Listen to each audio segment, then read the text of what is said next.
प्यारे बच्चों, कैसे हैं आप? आज जो हम टॉपिक डिस्कस करने जा रहे हैं वो त्रुटि है एवं उसके प्रकार। त्रुटि मतलब एरर। किसे कहते हैं एरर?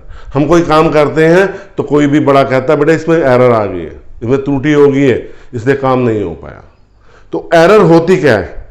हमारे पास दो तरह के मान होते हैं, एक होता है वास्तविक मान और एक होता है मापन मान। वास्तविक मान जो प्रैक्टिकलिटी में बहुत सारे साइंटिस्टों ने सिद्ध कर रखा कि इसका ये वास्तविक मान है, ठीक है।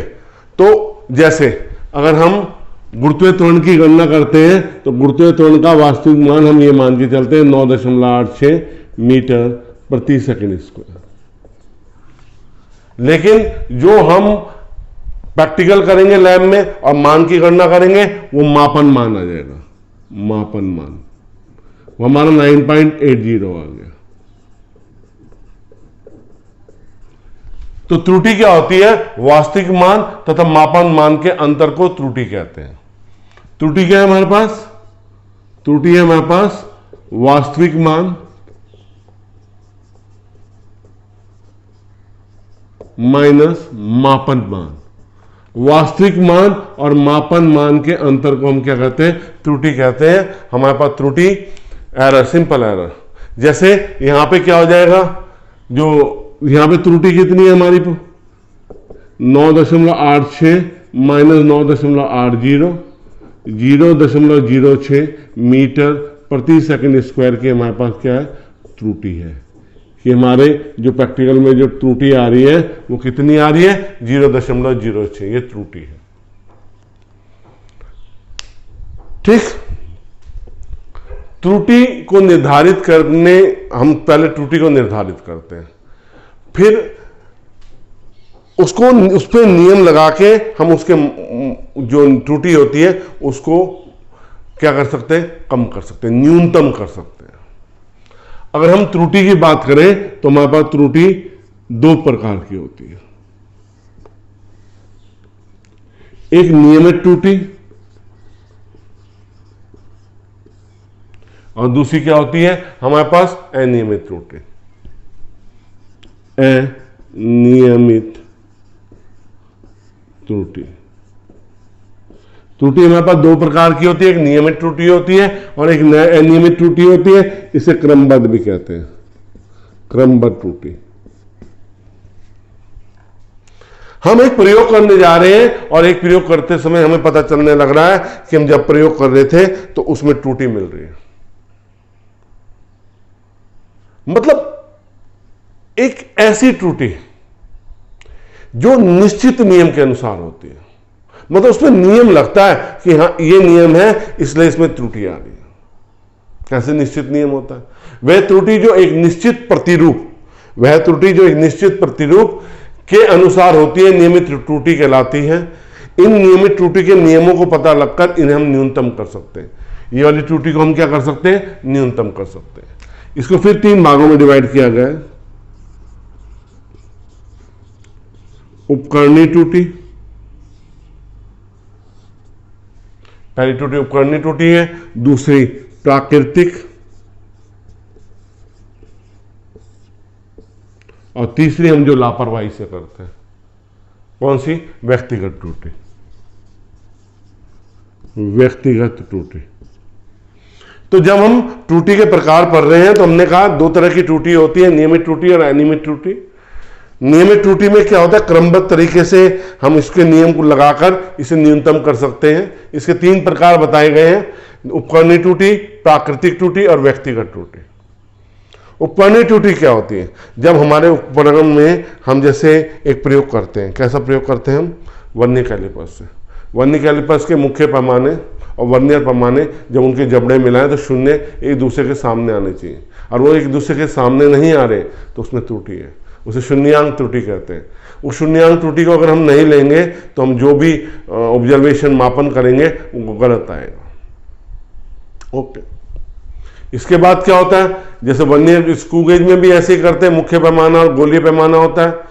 जब उसको मिलाया जाता है स्टड्स को तो क्या होता है? अगर 0 0 के सामने नहीं आता तो वो भी शून्यांक त्रुटि होती है। तो इस तरह उपकरण में हमें पता है कि इस प्रकार की त्रुटि है।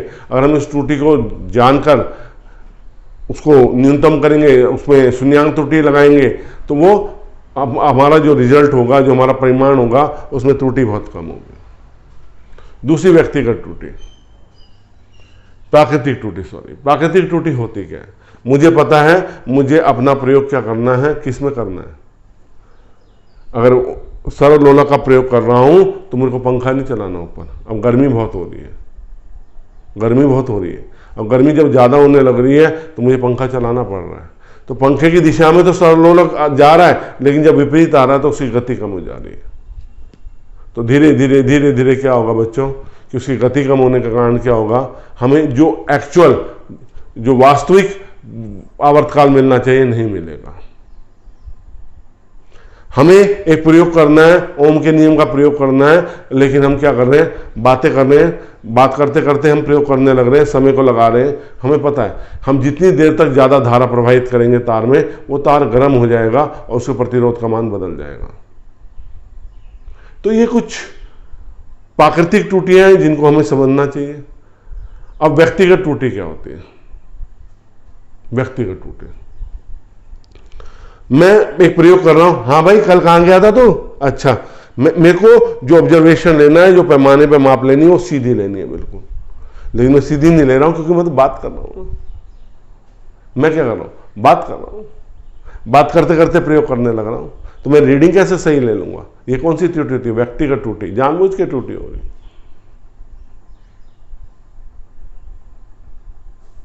अब जब हम वर्नियर कैलिपर्स और स्क्रू गेज, मतलब पेच मापी में हम प्रयोग करते हैं, तो क्या करते हैं हमें जो रीडिंग लेनी होती है बहुत माइन्यूट, बहुत सीधी लेनी होती है, लेकिन हम नहीं लेते। क्यों नहीं लेते? हम तो बात कर रहे हैं ना। एक इधर भी हो जाएगा तो हम सोचेंगे क्या होगा, एक इधर से उधर हो गया तो सारे परिमाण को क्या कर देगा, बदल देगा। अब आती है अनियमित त्रुटि। हमें नियमित त्रुटि का पता होता है किन कारणों से हो रही। एक त्रुटि जब हम लगातार प्रयोग कर रहे हैं और हमारा वास्तविक मान, जो मापन मान है, वास्तविक मान के बराबर नहीं आ रहा है, लगातार गलत आने लग रहा है, तो त्रुटि अनियमित त्रुटि कराती है। इसके कारणों का नहीं पता होता, इसके कारणों का नहीं पता होता हमें किस तरह से त्रुटि आ रही है, क्यों आ रही है इस त्रुटि को। तो इसके लिए हम क्या करते हैं, बहुत सारे प्रेक्षण लेते हैं और उसके औसत मान की हम गणना कर लेते हैं। हम बहुत सारे प्रेक्षण लेते हैं और उसके औसत मान की हम क्या कर लेते हैं, गणना कर लेते हैं। अब हम आपको बताएंगे हम जो त्रुटि के मान की गणना की विभिन्न चरणों में कैसे करते हैं।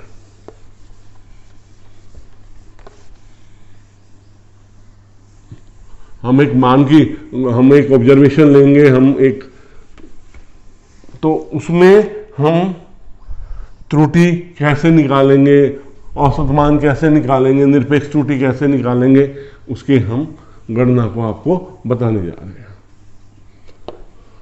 आप जानते हैं औसत मान निकालना सबसे आसान होता है। आप क्या करते हैं, जितने भी नंबर्स होते हैं, जितने भी हमने प्रेक्षण के मान हैं, उनको जोड़ लेते हैं और प्रेक्षण कितने लिए हैं उनकी संख्या से हम उसे क्या कर देते हैं, भाग कर देते हैं।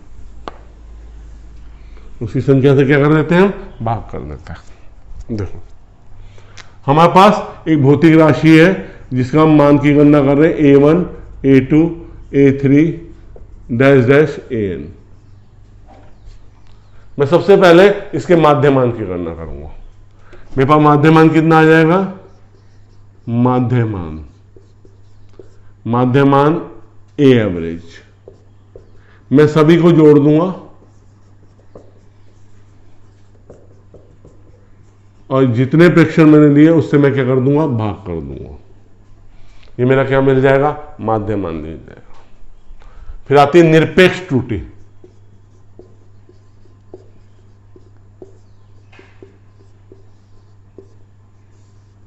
डेल्टा A1 माध्यमान माइनस A1। ये कैसे पढ़ी जाएगी, पहले माप की निरपेक्ष त्रुटि। किसी भौतिक राशि के माध्यमान तथा मापन मान के अंतर को क्या कहते हैं, निरपेक्ष त्रुटि कहते हैं। तो पहले मान की निरपेक्ष त्रुटि। डेल्टा A2 कैसे निकालोगे बेटे तुम, A एवरेज माइनस A2। और डेल्टा ए एन कैसे निकालेंगे? A average minus a n. ये हमारी क्या निकल गई? हमारी क्या निकल गई? निरपेक्ष त्रुटि। नेक्स्ट, माध्य निरपेक्ष त्रुटि।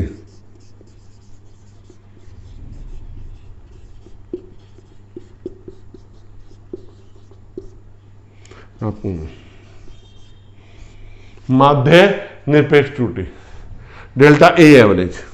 इसमें कैसे करेंगे?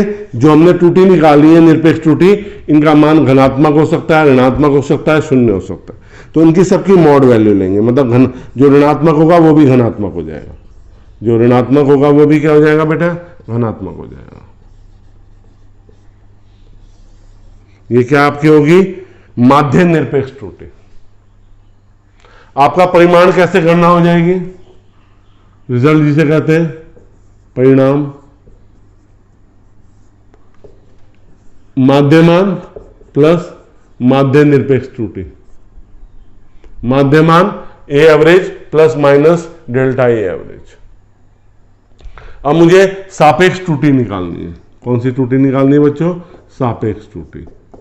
जब मेरे को सापेक्ष त्रुटि निकालनी है तो मैं कैसे निकालूंगा? माध्य निरपेक्ष मान बटे माध्य मान। माध्य निरपेक्ष मान और माध्य मान के किसको? रेशो को सापेक्ष त्रुटि कहते हैं। और प्रतिशत त्रुटि कैसे हो जाएगी? प्रतिशत त्रुटि माध्यमान मतलब सापेक्ष त्रुटि इंटू 100। ये कौन सी हो जाएगी? प्रतिशत त्रुटि। तो बच्चों आप इस तरह से त्रुटि के बारे में जान गए हैं कि हमारे पास त्रुटि दो प्रकार की होती है, नियमित और अनियमित। फिर नियमित के 3 प्रकार बताएं, आपकी उपकरणीय, व्यक्तिगत और प्राकृतिक त्रुटि। फिर अनियमित त्रुटि बताएं। फिर अनियमित त्रुटि की गणना कैसे करेंगे हमने ये बताया कि हम बहुत सारी राशियां जो भी हैं उनको योग कर लेंगे और उसे भाग कर देंगे, माध्यमान निकालेंगे, फिर निरपेक्ष त्रुटि निकालेंगे, फिर माध्य निरपेक्ष त्रुटि निकालेंगे। बस इसमें एक चीज़ का ध्यान रखना, जैसे -2 आया मॉड वैल्यू है तो ये 2 लिखा जाएगा, ये ऋणात्मक नहीं होती, मॉड वैल्यू ऋणात्मक नहीं होती। बच्चों आपको मेरी वीडियो अच्छी लग रही है तो लाइक जरूर कीजिए, शेयर भी कीजिए अपने साथियों के साथ, और चैनल को सब्सक्राइब नहीं किया तो सब्सक्राइब जरूर कीजिए। आपको इसी तरह वीडियो उपलब्ध होती रहेंगी। बहुत बहुत धन्यवाद।